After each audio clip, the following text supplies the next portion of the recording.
Selanjutnya adalah graf isomorfik ya.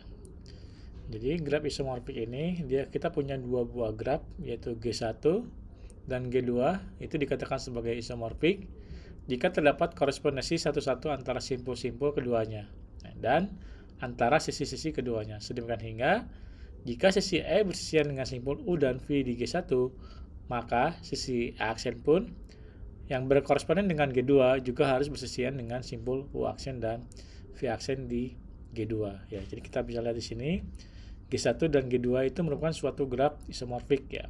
Karena ya kita lihat dari segi simpulnya itu dia punya 4 dan dari segi sisinya pun dia punya 6 ya. 1 2 3 4 5 6. Nah, di sini pun 1 2 3 4 5 6 ya. Graf G3 itu bukan merupakan suatu graf isomorfik dari G1 dan G2 ya. Meskipun dari segi simpul dia sama ya, 1 2 3 4, tapi kita lihat dari segi sisinya itu dia berbeda. Dia hanya memiliki 1 2 3 4 5 sisi. Dua buah graf G1 dan G2 itu dikatakan isomorfik jika ada syaratnya ya, memenuhi ketiga syarat. Yang pertama yaitu jumlah simpul yang sama. Yang kedua, mempunyai jumlah sisi yang sama. Yang ketiga, mempunyai jumlah simpul yang sama berderajat tertentu. Nah, selanjutnya ada graf planar dan graf bidang. Graf yang dapat digambarkan pada bidang datar dengan sisi-sisi yang tidak saling memotong atau bersilangan disebut sebagai graf planar. Jika tidak, maka disebut sebagai graf tak planar. Ya, kita lihat di sini contohnya ya. Ini memotong ya. Ada suatu sisi yang memotong. Ini dinamakan sebagai graf tidak planar. Tapi kalau yang tidak saling memotong seperti gambar yang kedua ini, berarti dia disebut sebagai graf planar. Representasi graf planar yang digambarkan dengan sisi yang tidak saling berpotongan disebut sebagai graf bidang ya. Bisa kita lihat di sini ya. Ini kita representasikan planarnya, ini bisa disebut sebagai graf bidang ya. Contohnya misalkan kita bisa rubah menjadi seperti ini ya. Intinya setiap sisinya itu dia tidak bersilangan. Sisi-sisi pada graf bidang membagi bidang datar menjadi beberapa wilayah atau region atau muka face ya. Jumlah wilayah ini pada graf planar sederhana dapat dihitung dengan menggunakan rumus Euler ya. Berikut. Jadi rumus Euler ini salah satunya adalah N dikurang E ditambah F sama dengan 2, di mana N itu adalah jumlah simpul, E itu adalah jumlah sisi, dan F adalah jumlah wilayah. Sehingga kalau kita mencari F, itu akan sama dengan E dikurang N ditambah 2. Nah, ini contohnya ya. Jadi kita udah punya nih jumlahnya berapa? 1 2 3 4 5 6 ya. Cuma di sini kita baikkan jumlahnya, kita masukkan ini ke dalam rumus ya. Jadi di sini kita cari sisinya ada berapa. Di sini sisinya ada 11 ya. Terus simpulnya ada 7 ditambah 2 ya, bilangan konstan, sehingga 11 kurang 7 tambah 2 sama 6. Berarti ruangannya atau jumlah wilayah itu udah sama, ada 6 buah wilayah. Graf planar dan graf bidang, jika G adalah graf sederhana terhubung dengan E adalah jumlah sisi dan V adalah jumlah simpul, yang dalam hal ini V itu harus lebih dari sama dengan 3, maka berlaku ketidaksamaan Euler ya. Dengan memasukkan rumusnya, E itu kurang dari sama dengan 3V dikurang 6. Selanjutnya adalah teorema Kuratowski ya. Dua buah graf tidak planar khusus, itu yang pertama adalah graf Kuratowski yang pertama, yaitu graf lengkap, itu yang dia hanya mempunyai 5 buah simpul, dan graf tidak planar. Sedangkan graf Kuratowski yang kedua, yaitu graf terhubung teratur dengan 6 buah simpul dan 9 buah sisi, atau kita sebut dengan K3,3 adalah graf tidak planar. Sifat dari graf Kuratowski ini, yang pertama, itu ketua graf Kuratowski adalah graf teratur. Ya. Yang kedua graf Kuratowski adalah graf yang tidak planar. Yang ketiga, penghapusan sisi atau simpul dari graf Kuratowski menyebabkannya menjadi graf planar. Yang keempat, graf Kuratowski pertama adalah graf tidak planar dengan jumlah simpul minimum, dan graf Kuratowski yang kedua adalah graf tidak planar dengan jumlah sisi minimum. Ya, jadi kalau yang pertama itu simpulnya, kedua itu adalah sisinya. Keduanya adalah graf tidak planar paling sederhana. Nah, di sini graf G itu adalah tidak planar jika dan hanya jika ia mengandung upah graf yang isomorfik dengan K5 dan K3,5 atau homeomorphic ya, dengan salah satu dari keduanya. Seperti kita lihat dalam contoh seperti ini. Terus graf dual. Ya, cara membuat graf dual atau G bintang dari graf planar G. Yang pertama, pada setiap wilayah atau muka face di G, buatlah sebuah simpul. Ya, jadi mengubah wilayah menjadi simpul V bintang yang merupakan simpul untuk G bintang. Untuk setiap sisi E di G, tariklah sisi E bintang yang menjadi sisi untuk G bintang yang memotong sisi E tersebut. Sisi E bintang itu menghubungkan dua buah simpul V1 bintang dan V2 bintang, ya, yang itu simpul-simpul yang berada di G bintang. Yang berada di dalam muka F1 dan F2 yang dipisahkan oleh sisi E di G. Untuk sisi E yang salah satu simpulnya merupakan simpul berderajat 1, jadi sisi E ini seluruhnya terdapat di dalam sebuah muka. Maka sisi E bintangnya itu adalah berupa sisi gelang. Ya. Nah, seperti ini kurang lebih bentuknya ya. Jadi jika G adalah graf planar dalam representasi bidang dengan N simpul dan E buah sisi dan F buah muka, maka graf G bintang itu memiliki N bintang sama dengan F buah simpul dan E bintang sama dengan E buah sisi dan F bintang itu sama dengan N buah muka ya. Jadi nanti gambarnya akan seperti ini. Nah, oke, selanjutnya ini masih berhubungan lagi dengan graf. Yang pertama adalah lintasan dan sirkuit Euler ya.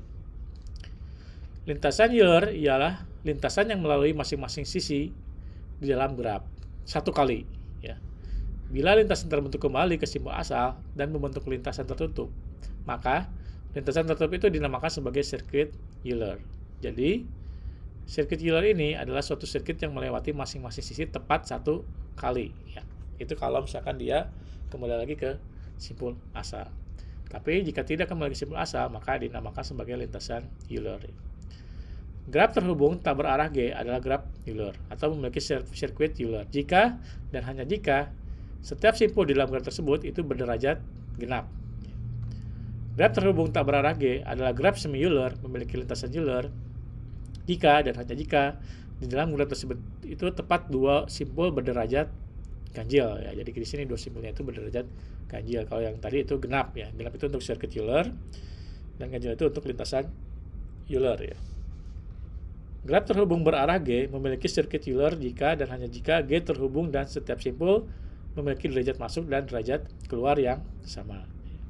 G memiliki lintasan Euler jika dan hanya jika G terhubung dan setiap simpul memiliki derajat masuk dan derajat keluar sama kecuali dua simpul ya.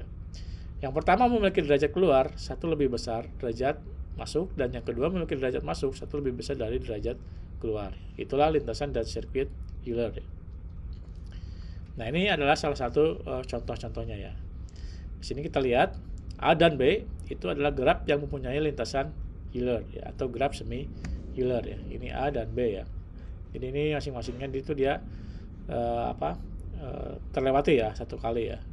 Yang B juga pun sama. Dan yang C dan D ini itu dia mempunyai sirkuit Euler ya, atau graf Euler ya. Kita lihat di sini ya. Ini pun harus ada derajatnya ya. Derajatnya itu tadi untuk sirkuit Euler itu dia harus genap ya. Oke, dia punya genap. Dan yang E dan F adalah graf yang tidak memiliki lintasan dan sirkuit Euler ya. Di sini E dan F itu dia tidak mempunyai ya. Karena ini kan dia tidak balik lagi, berarti otomatis dia tidak bukan sirkuit. Dan ini dia bisa melintas ke tidak hanya satu kali ya, bisa hanya beberapa kali melewati simpul-simpulnya. Nah, itu adalah contoh dari lintasan dan sirkuit Euler.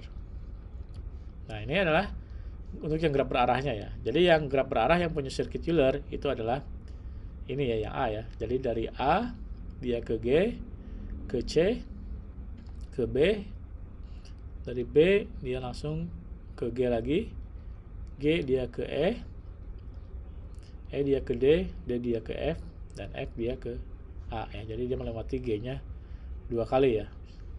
Sedangkan graf berarah yang punya lintasan Euler itu yang B, ini dari D itu dia ke A, udah ke A ke B, udah ke B, dia balik lagi ke D ke C baru ke B ya. Dan yang C adalah graf berarah yang tidak memiliki lintasan sirkuit Euler ya. Jadi kalau kita lihat A, B, C ini udah nggak bisa lagi. Dari D pun ya dia udah nggak bisa ya, nggak bisa lagi ke D sendiri. Nah itulah contoh-contoh dari graf lintasan dan sirkuit Euler. Nah ada lagi adalah lintasan dan Hamilton ya. Lintasan Hamilton ialah lintasan yang melalui tiap simpul dalam graf tepat satu kali. Ya. Bila lintasan itu kembali ke simpul asal dan membentuk lintasan tertutup atau sirkuit, maka lintasan itu dinamakan sebagai sirkuit Hamilton. Ya. Jadi hampir sama dengan sirkuit yang tadi ya, sirkuit Euler yang tadi. Dengan kata lain, sirkuit Hamilton ialah sirkuit yang melalui tiap simpul di dalam graf tepat satu kali, kecuali simpul asal, sekaligus simpul akhir yang dilalui dua kali. Jika graf adalah graf sederhana dengan n buah simpul atau n lebih dari sama dengan 3, sedemikian hingga derajat tiap simpul paling sedikit itu adalah n dibagi 2, yaitu dv lebih dari n bagi 2 untuk setiap simpul v di g. Maka G adalah graf Hamilton.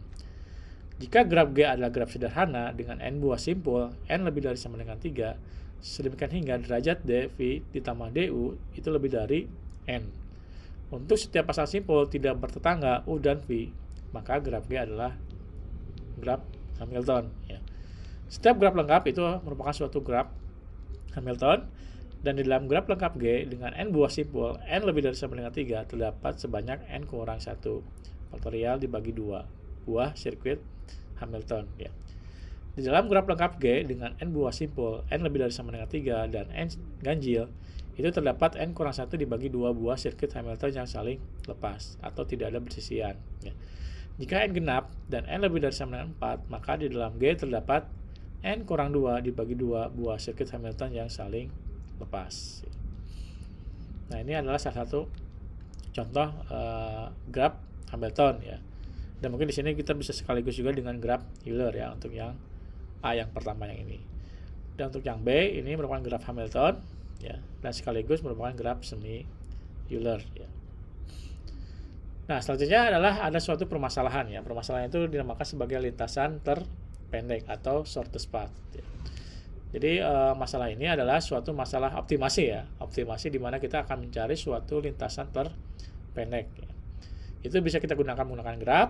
Jadi graf ini digunakan dalam pencarian lintasan terpendek adalah graf yang berbobot ya. Sebelumnya kita sudah pernah belajar apa itu graf berbobot, yaitu graf yang setiap sisinya itu diberikan suatu nilai atau bobot.